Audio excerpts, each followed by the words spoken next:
গল্পের পার্বণ 1432 আমরা জানি এসবিএফ হয়েছে অনেক কটা প্রজেক্টস নিয়ে আসছে। তুমি বলো কতটা এক্সাইটেড এই সেলিব্রেশনটার ব্যাপারে, তোমার কি মনে হয়?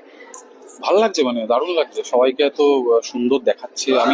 আমি আসার আগে থেকে আমি মানে রাস্তায় আমি দেখছিলাম হচ্ছে ইনস্টাগ্রাম হ্যান্ডেলটা খুলে সবাই আসছে আস্তে আস্তে। তো খুবই ভালো লাগছে, মজা লাগছে, এবং অনেকগুলো কাজ একসাথে লঞ্চ হবে। This is a very important year for our industry, I think that. So যত কাজ হবে তত আমাদের ভালো, তত আমাদের টেকনিশিয়ান বন্ধুদের ভালো, তত তত মানে ইন্ডাস্ট্রি ইন্ডাস্ট্রি একেবারে তাই। তোমার কাজের কথা একটু বলো, অচিন্ত আইচ টু অ্যাডভোকেট।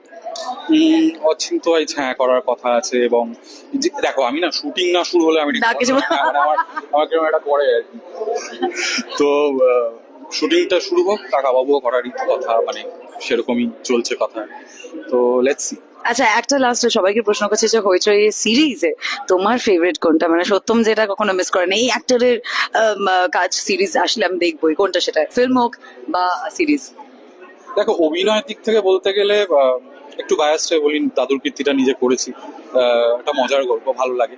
আর অ্যাসিস্ট করেছিলাম মন্দার। মন্দার is a very close work, মানে আমার খুবই প্রিয় একটা কাজ। ইন্দুবালা ভাতের হোটেল, বিভিন্ন ব্যোমকেশের অনেকগুলো সিজন, এগুলো খুবই ভালো লাগে। অচিন্ত আইচ খুব ভালো লাগে, একেন বাবুও খুব ভালো লাগে। So all this are very good. এই বছরটা দারুণ কাটুক তোমার। Thank you, enjoy the evening. Thank you.